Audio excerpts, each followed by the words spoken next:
Our next speaker is Rajeev Gangula. You just go forward already. We need to.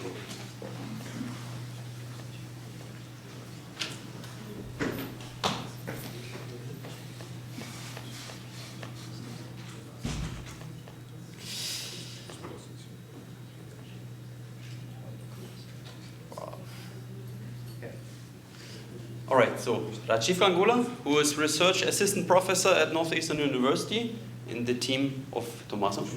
And, well, okay, we have already heard Tommaso yesterday, so they are also using a lot of OAI and contributing to OAI. And, yeah, Rajeev is now presenting ISAC SIM 5G. Enjoy. Yeah. Thanks. Thanks, Robert, for the introduction. So I'm talking about this ISAC SIM 5G is basically a virtual experimentation platform for the 5G connected robotics. So basically this is the work of a master student, Varun, in his master project. So I think everybody know in this room, so since 5G is the application that the telecom networks support is not just mobile broadband, but in the areas of machine communications, Industry 4.0, mobile edge computing or inference at the edge. And we have heard about yesterday about the time-sensitive networking. So I think some of these issues already highlighted yesterday. So many of these features, some of them are not implemented, let's say, in the commercial equipment. So there's one issue here. And the other issue is actually if you want to do any vertical, let's say, using these features in 5G. So the real problem is actually what we face is the experimentation problem.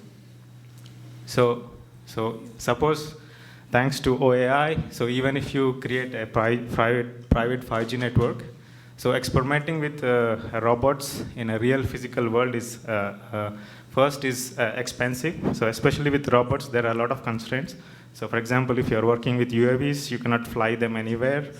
And also you have to follow a lot of safety restrictions and constraints. And then it requires a lot of effort if you want to set up, especially if you want to repeat the experiment so that you get enough statistics to collect, to analyze your experiment. Another interesting area now is that especially in robotics, if you want to do a lot of reinforcement learning, so they are relying more on the synthetic data and actual data because actual data requires a lot of collection and effort. I guess many of you spoke yesterday and some of the demos and today. It's about if you're working on localization, positioning, such works. So getting ground truth is also very difficult. So if you want to, then you have to track the users either using RTK GPS outside, or you need to have very expensive motion tracking systems inside if you want to compare your positioning or localization with respect to the ground truth. So for this, so basically the idea is to, how can we do these experiments in a virtual world? So you have two aspects it. One is the robotic aspect and the one is the network aspect. I guess more or less you know the network aspect for 5G will be using OAI in the virtual environment. And for the robotics, so we'll use the physics simulators. So what is a physics simulator? So basically it has three components. So one is actually it solves a set of physics equations, a set of rigid body or soft body dynamic equations. So and then there is a rendering part. So basically you create a scenario, for example in USD format, then you have a robot, and then when you give certain instructions to the robot, then you calculate some equations in physics, and then you apply them, and then you will see the robot moving in the scene properly. So the third aspect is that in the physics simulators, you can also model some sensors. So that means you can put some sensors on the robot like LiDAR or camera, IMU, GPS, etc. That you can get the information out of the robot so that then you can compare or evaluate different algorithms. So most of these simulators comes with this robotic operating system, ROS or ROS2. So if you're using UAV, some flight controls like PX4. So these physics simulators allows us to do repeatable controlled experiments, reinforcement learning based experiments, and so on and so forth. So also you can use software in loop or hardware in loop test. So there are plenty of simulators available, but I think, let's say, well-known one is before is the gazebo. So a lot of people used to use gazebo, and it also supports ROS. So one latest in this physics simulators is the Isaac sim from NVIDIA. So it runs, it's a GPU accelerated. So I'm gonna some details about Isaac sim. So I mean, as you can guess, it's a GPU-based system. So it has three components. So one is the physics engine, which is called PhysicsX, and then the rendering part. So here is actually, it's quite different from the other physics robotic simulators, because they use high fidelity ray tracing and graphics. So the graphics that you get from Isaac sim is actually as close as that you can get in the real world. And then they have a sensor suit. So basically, if you want to do an experiment with a robot, so basically you can use either a GUI-based Isaac sim, or you can do some Python scripting. So you create a scene. For example, if you want to model a factory with several robots, you create a scene, which is OpenUSD scene, and then you can run your algorithm on the robots. So basically, the Isaac sim will do the physics calculations for you, rendering for you, and if you want to extract any information from the robot, so for example, you can put a LiDAR or camera on the robot, you get this information back, and then you can analyze this in hours. So good thing about this is Isaac sim is also based on NVIDIA, a broad Omniverse platform, so which is actually also used by the NVIDIA digital twin, the 6G digital twin, what they call. So this is a bit of comparison between different physics simulator. So as you can see, Isaac sim is the latest in this suite. So it has a lot of things that the previous simulators couldn't do. So it's also built in for this robotics and AI. So what is Isaac sim 5G? As guess you can see, it's basically a merger of Isaac sim and 5G. So you have two systems here. One is the robotic physics simulator, and one is the 5G network. So obviously I'm using OAI here. So basically the idea is that, for example, in a simple scenario, assuming that you have a robot which is connected to your 5G network, so where you want to control the robot, or you want to get some sensor information of the robot. So here I'm using the soft UE as the robot, which is connected to a G-Node B and the application layer.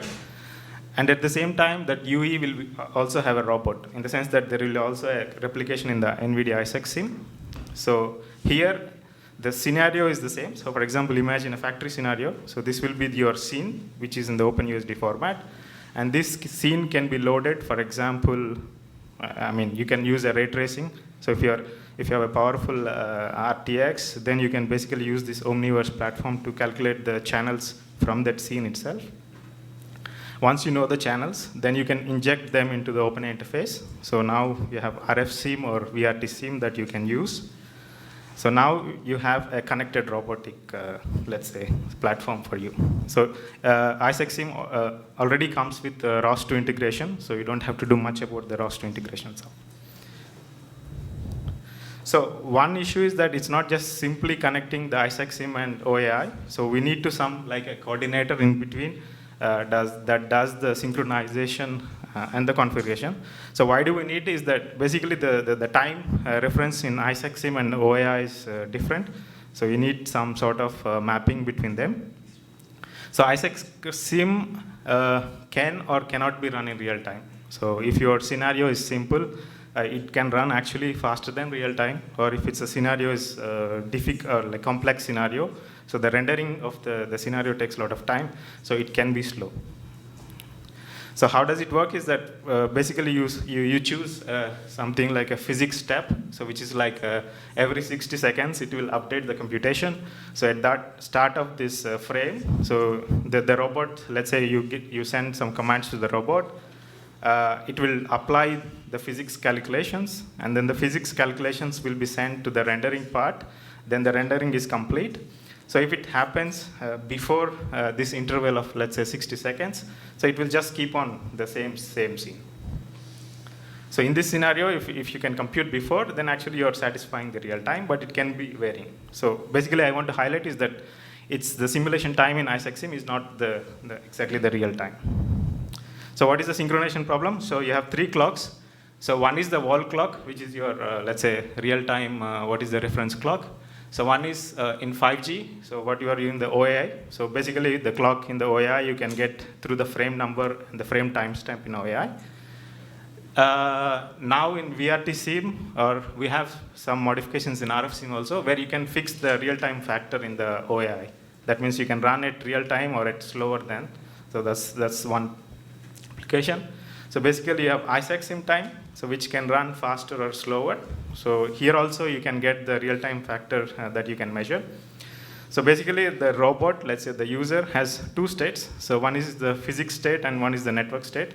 So if you don't map this properly, it can happen that if suppose a robot is at position A, but now you are applying the channels and the network at position B. So that shouldn't happen. That means you're doing a wrong simulation or emulation.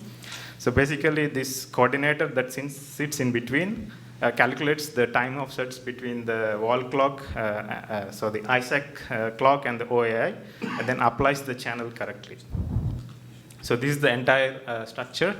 So we are using roster integration. So what we did for OAI, like a simple enhancement, is that we can force a real-time factor in RF SIM, which is similar along the lines of VRT SIM.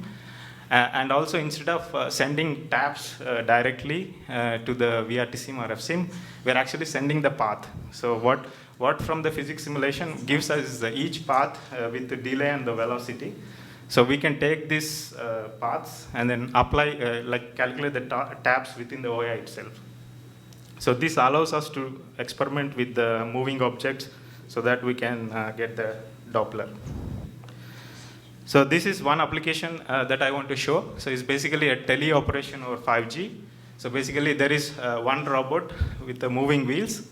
So that we are controlling with a dashboard kind of application. So if you can see, it's a browser-based GUI that is connected to the core network. And then through the, let's say, virtual air interface, we'll be controlling the robot.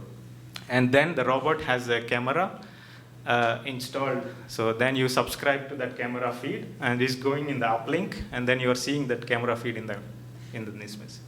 So you have two windows. One is the soft UE and the G0B. We are using the VRT SIM along with these modifications of the channel paths.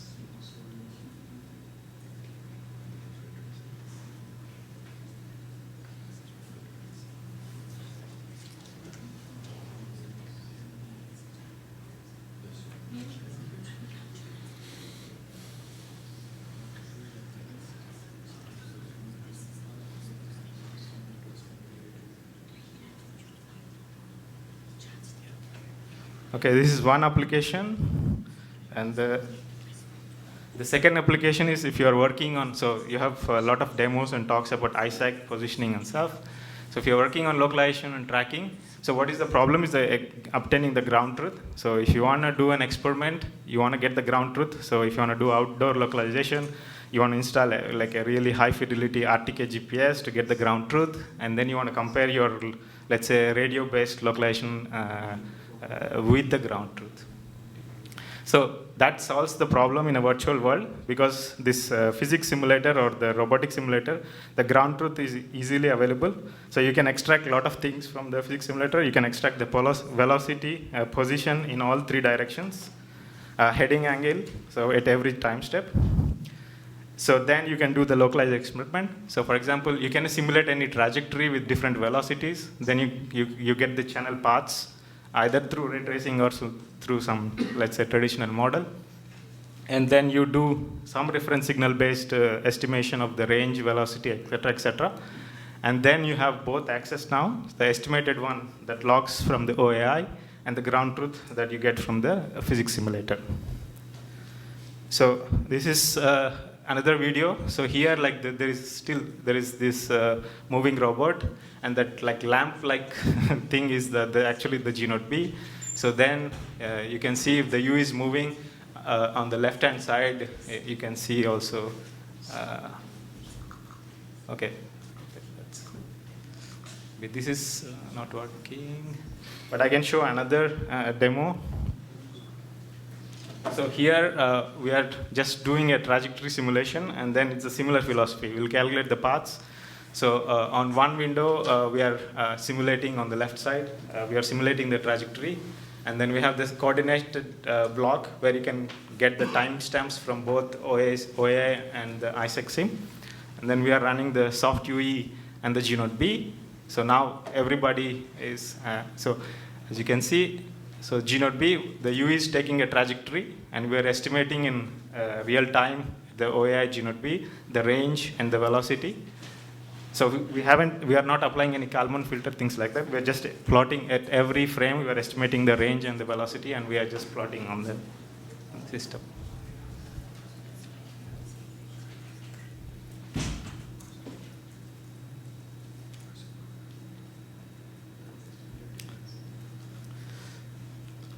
So just to conclude my talk, so one issue with this using the ISAC sim is that it's very, if you want to just have a simple experiment, that's fine.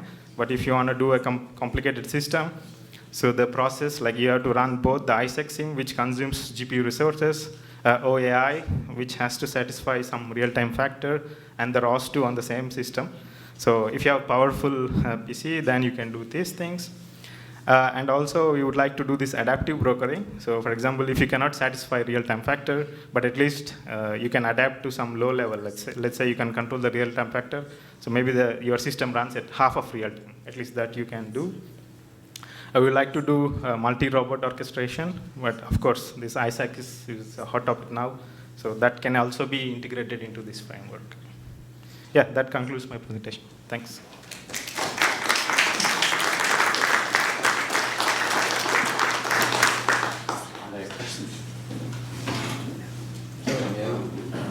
Is that important to run in real time? But at least it should be a fixed real-time factor. So Fixed real-time factor. So if it's not real-time, if it's a UE is moving at certain velocity, we need to make sure that it's at least I know that what is the moving object velocity and so on. Because the virtual time that you have in the node B is not the same virtual time as you have in your simulator, your robot. Yes. Yeah, that's why the mapping is needed. So I need to map exactly what is the position at time, certain time at the physics. So I have to map the same channel on this. Otherwise, it's okay. Virtual time distributed would be easier. If it's the same virtual time, then it's yes, fine. exactly. Because you do real time because you cannot share the same virtual time. So for the ISAC, I cannot actually impose any virtual time. It runs on its own. So that's the limitation. It's not that I designed the ISAC sim.